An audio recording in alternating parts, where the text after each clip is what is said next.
Hello बच्चों, काफ़ी बच्चों ने मांग की सर जी वीडियो बना के डालिए और हमको ऐसे समझ में नहीं आता है, इसलिए हम फिर से पढ़ा रहे हैं। बच्चों, जो पवन दूतिका है ये हरिऔध जी के सुप्रसिद्ध महाकाव्य प्रिय प्रवास से लिया गया है, जिसमें वियोगिनी राधा की मार्मिक दशा का वर्णन किया गया है। यहाँ राधा ने पवन को दूती बनाकर कृष्ण के पास भेजा है।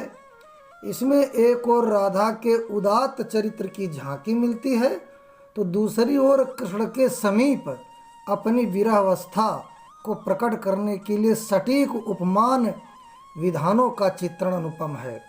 हरिऔध जी ने राधा को लोक सेविका, सहानुभूतिशील और पर दुख कातरा नायिका के रूप में चित्रित करते हुए और जो है परंपरागत स्वरूप में मौलिक परिवर्तन कर दिया है।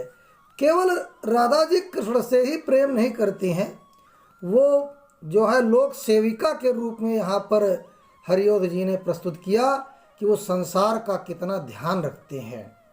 तो हवा को भेजती हैं, पवन को भेजती हैं और ये भी प्रार्थना करती हैं कि रास्ते में अगर कोई दुखी हो तो उसके दुखों को दूर करते चलना। तो देखिए बच्चों, बैठी खिन्ना यक दिवस वे गेह में थी अकेली, आके आंसू द्रग युगल में थे धरा को भिगोते, आई धीरे इस सदन में पुष्प सदगंध कोले, प्रातः वाली सुपवनी सी कालवा तायनों से। तो बच्चों, एक दिन राधा अपने घर में अकेली बैठी दुखी बैठी थी। उनके दोनों नेत्रों में आंसू आ गए और इतने आंसू आ गए कि पृथ्वी आंसू से भीग गई, यानी बहुत दुखी थी वो। और धीरे धीरे उसी समय सुगंधित पवन सुबह सुबह जो है खिड़कियों से उनके घर में प्रवेश किया जहाँ वो बैठी थी, अर्थात जो है उन्हें बड़ा दुख हुआ। संतापों को विपुल बढ़ता देख के दुखिता हो, धीरे बोली सदुख उससे श्रीमती राधिकायों, प्यारी प्रातः पवन इतना क्यों मुझे है सताती, क्या तू भी है कलुषित हुई काल की क्रूरता से।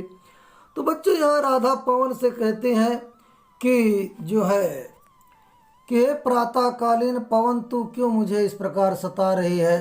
क्या तू भी समय की कठोरता से दूषित हो गई है? क्या तुझ पर भी समय की क्रूरता का प्रभाव पड़ रहा है? जैसे समय मेरे खिलाफ है, समय मेरे विपरीत है, क्या तू भी हवा समय की तरह तू भी मेरे विपरीत है? मेरे प्यारे नव जलद से कंज से नेत्र वाले, जाके आए न मधुवन से और न भेजा संदेशा, मैं रो रो के प्रिय विरह से बावली हो रही हूँ, जाके मेरी सब दुख कथा श्याम को तू सुना दे। राधा ने पवन को दूतिका बनाकर उसके द्वारा कृष्ण को संदेश भिजवाती हैं। वे पवन से मार्ग में पड़ने वाली मनोहारी सुषमा का वर्णन करती हुई उसे उससे प्रभावित नहीं होने के लिए कहती हैं और कहती हैं कि राधा पवन से कहती हैं कि नवीन बादलों जैसी शोभा वाले, मेघ जैसी शोभा वाले और कमल के पंखुड़ी जैसे नेत्रों वाले मेरे प्रिय श्री कृष्ण मथुरा जाकर वापस नहीं आए हैं और न ही उन्होंने वहाँ से कोई संदेश भेजा है। उनके विरह से मैं रो रो कर पागल हो रही हूँ। तू उनके पास चली जा और मेरा दुख उन्हें सुना दे। ज्यों ही मेरा भवन तज तू अल्प आगे बढ़ेगी, शोभा वाली सुखद कितनी मंजू कुंजे मिलेंगी, प्यारी छाया मृदुल स्वर से मोह लेंगी तुझे वे, तो भी मेरा दुख लख वहाँ जान विश्राम लेना।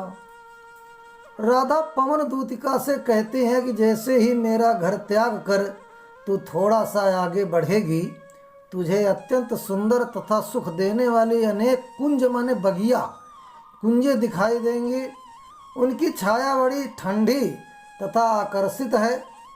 पक्षियों के चहकने से उनसे अत्यंत मधुर आवाज़ निकलती है। अपने इन गुणों के कारण वे तुझे मोहित कर लेंगी। लेकिन फिर भी हे हवा, हे पवन, लेकिन फिर भी मेरे दुख को देख करके, दुख को ध्यान करके तू वहाँ रुकना नहीं। तो बच्चों, यहाँ राधा ने प्रकृति के माध्यम से अपनी पीड़ा को वाणी दी है। भाषा खड़ी बोली, अलंकार उपमा, रस यहाँ वियोग श्रृंगार है, शब्द शक्ति अभिधा, और गुण बच्चों यहाँ प्रसाद है, क्योंकि आनंद आ रहा है ना। छंद है मंदाक्रांता।